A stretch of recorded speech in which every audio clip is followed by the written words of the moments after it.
Welcome back to another episode of It's Tea Time. I'm Jonathan Sellers, along with the Director of Athletics, John Hartwell. Well, John, another exciting week of Trojan athletics.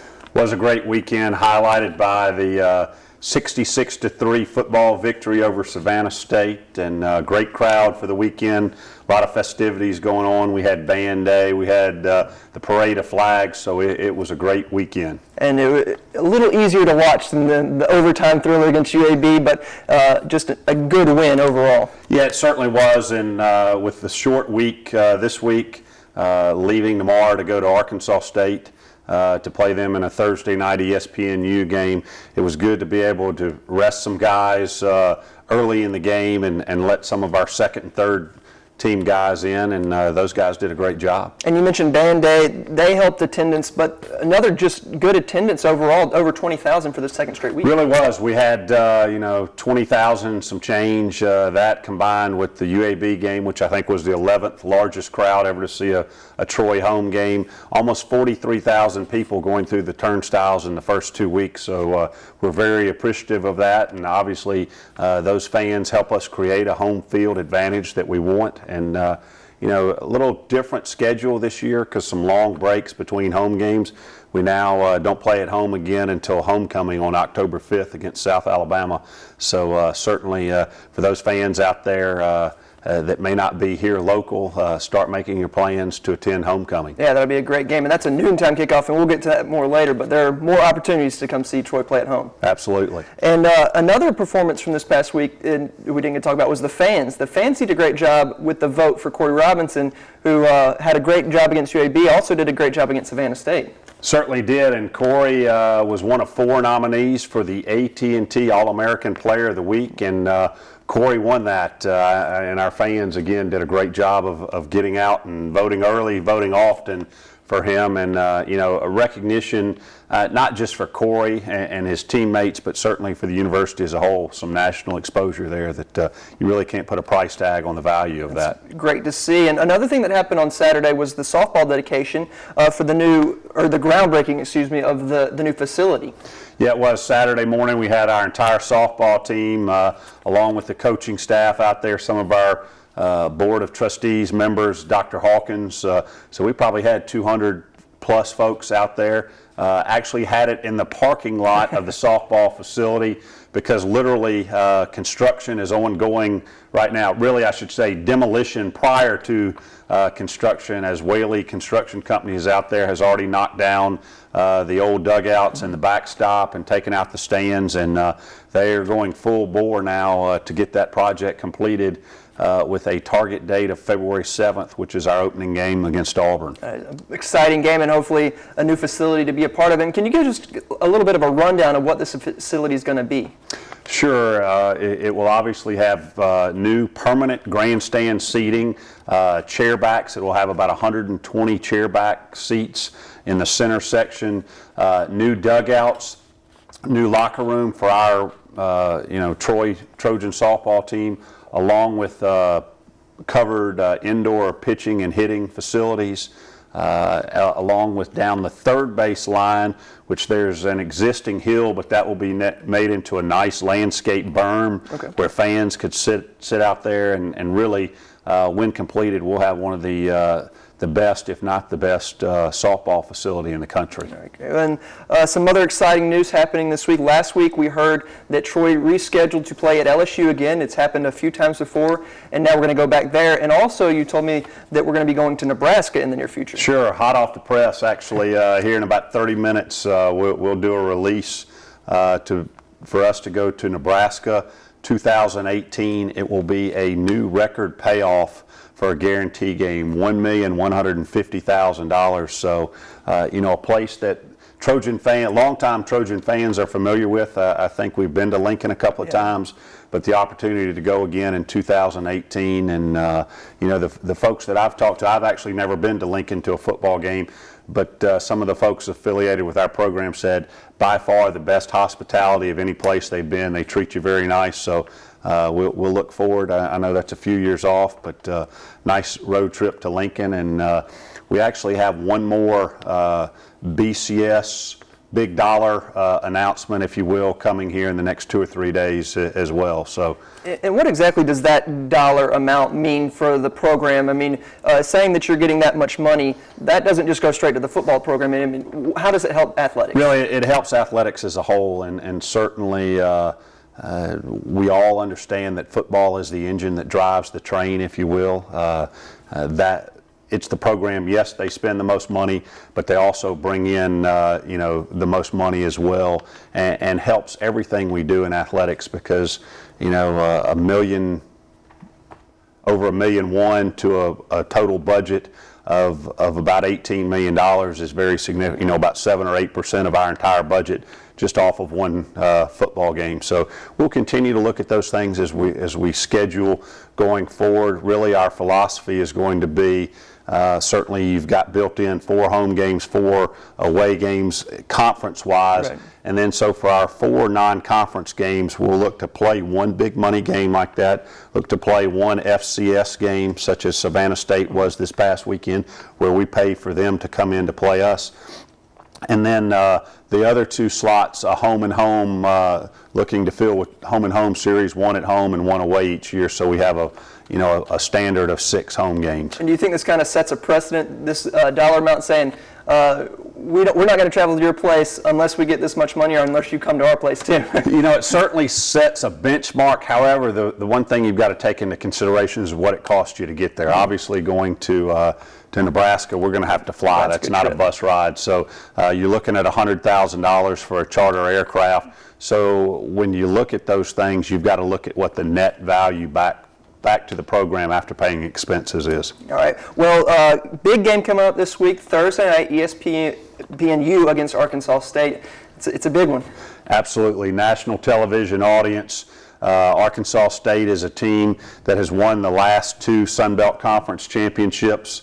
And in the same line, a team that has beaten us the last 2 years. So there's a lot of added incentive.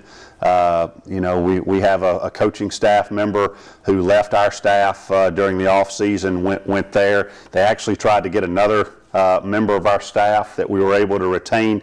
And this is a pretty heated rivalry. Right. So Coach Blakeney and staff are not having to do a whole lot to get our players pumped up. Certainly 2-0. If we could get off to a 3-0 start, get off to a great start in the league, especially on the road against back-to-back defending champion, that would be a huge statement for us. Not to mention the recruiting exposure that a national television audience provides. One of the nice things about playing on Thursday night is there may be 1 or 2 other games on, but that every college football fan in the country is going to be tuning in at some time or another to watch your game. So really an opportunity to perform on the bright light platform this weekend for the Trojan football team. Now, of course, if you can make it out to Jonesboro, get out to Jonesboro and support the Trojans. But if you can, it's going to be on ESPNU at what time? A 6:30 kick. So. Okay.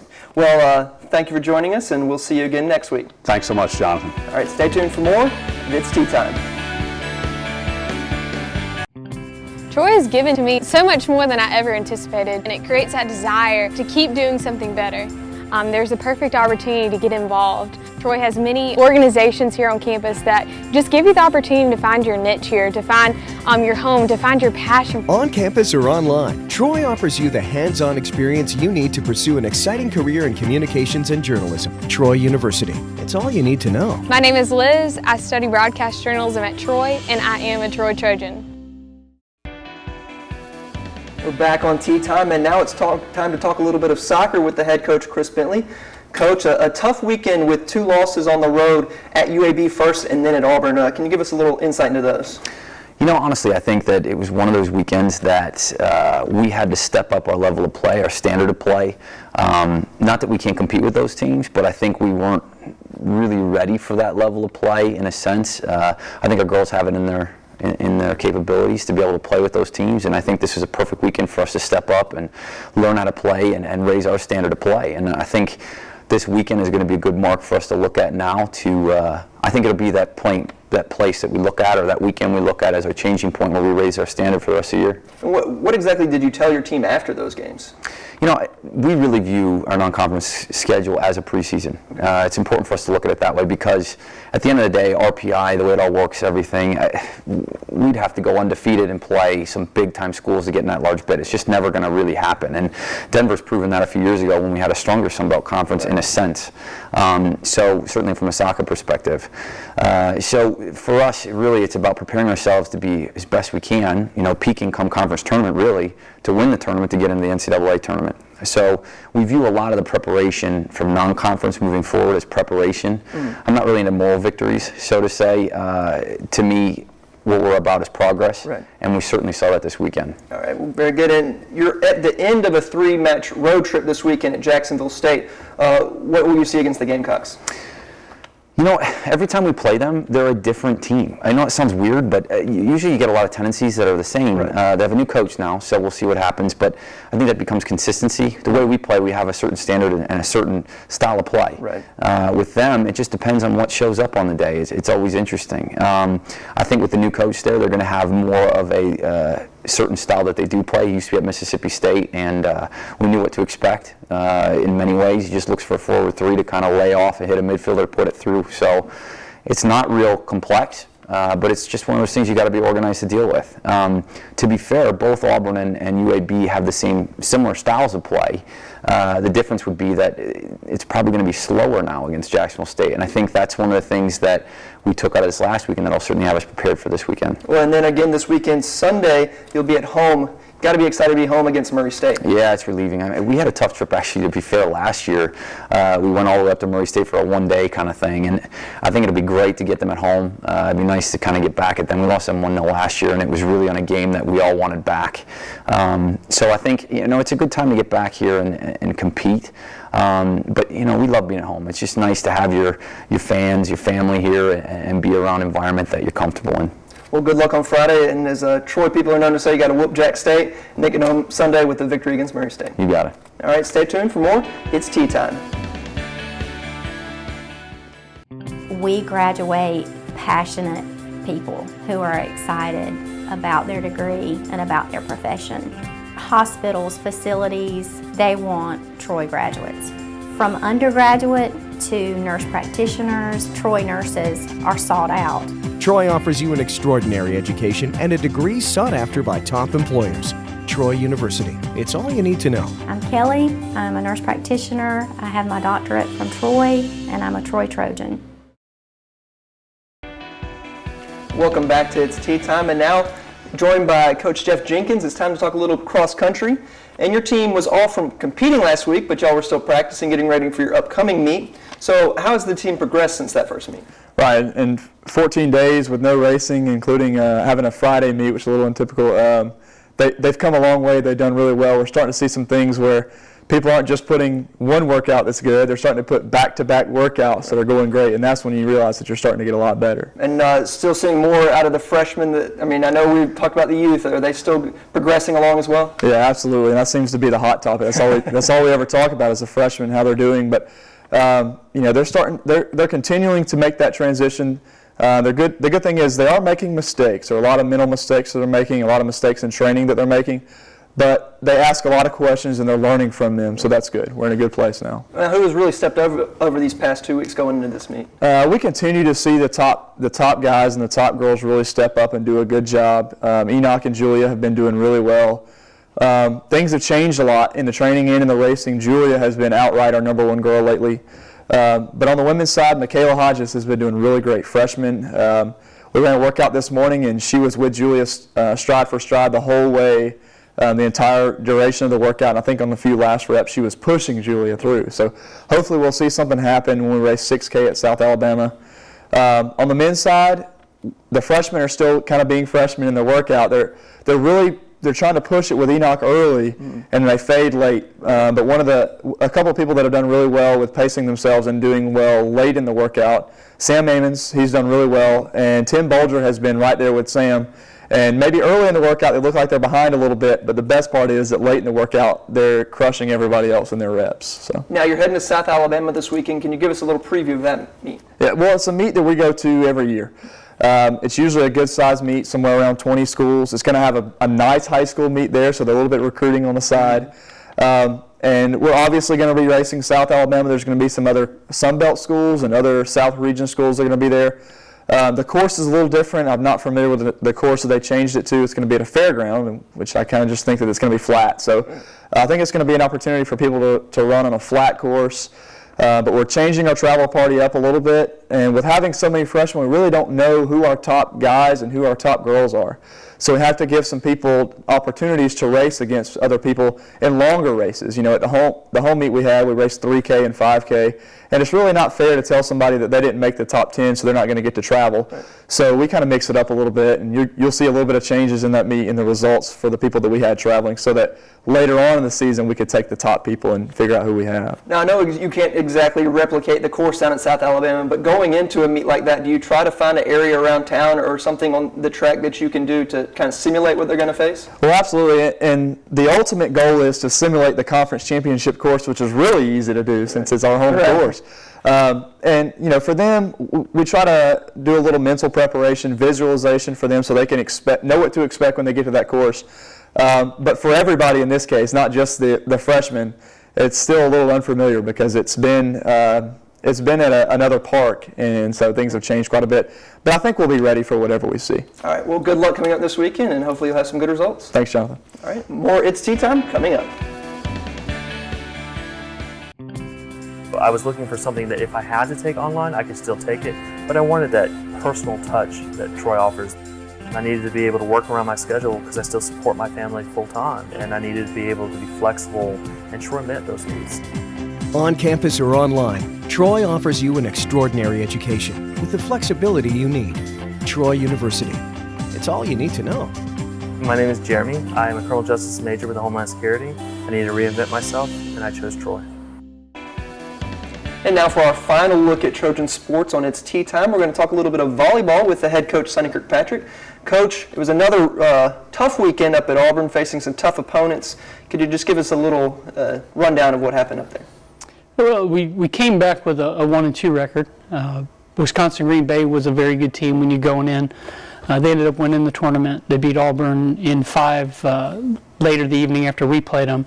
And we had opportunities to win the match. We won the first game, served 5 times for the second game, ended up losing 31-29, and then lost 25-23 in the third, ended up losing the fourth game. But we had opportunities to win it in 3.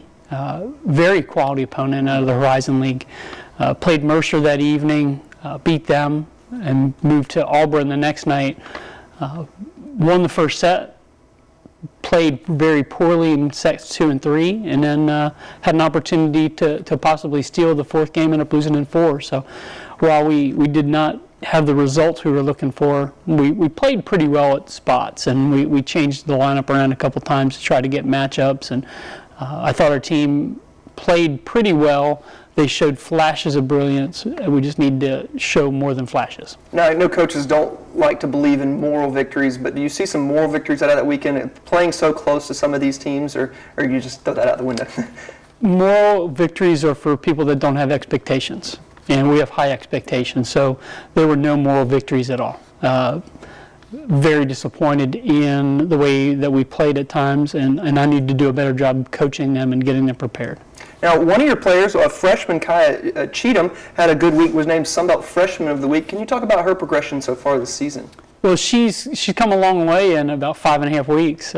She and Darby Griff, our other middle, both were very, very efficient this weekend. I think both hit over 300. Kaya was very deserving of the award, and we were very excited about what they're accomplishing right now, being so young, and we're really looking forward to going to this weekend to see if we can continue their growth and the team's growth as well. Now, talking about this weekend, you're going to be up at Georgia Tech. Slate doesn't get much easier for you. You've got 3 tough opponents in UConn, Georgia Tech, and St. John's. Can you just give us a preview of that? Yeah, I put the schedule together to challenge our team so that we could be better, and it doesn't get easier. Right. It's a grind, but it's a good grind because I believe we can be pretty good. We just have to believe it and go out and do it and show everyone who Troy is. And we played 3 teams from 3 power conferences in volleyball, the ACC, the Big East, and I guess it's the new American whatever conference. So they're all very good in their respective conferences, and we look forward to competing and getting some victories. And what do you think your team has to do to get those victories? Focus is a big thing. When we are focused and intense and really energetic in the match, we usually do fairly well. When we don't, we're not average. And that's what we tell the team all the time is we'd rather you be really great than not average. So we're getting there. We're crossing some bridges and we're getting better every time we get in the practice floor. All right, Coach. Well, good luck this coming up weekend, and hopefully we'll see 3 wins coming back from Georgia Tech. That'd be great. All right, now join us again next week for more Trojan sports on It's Tea Time.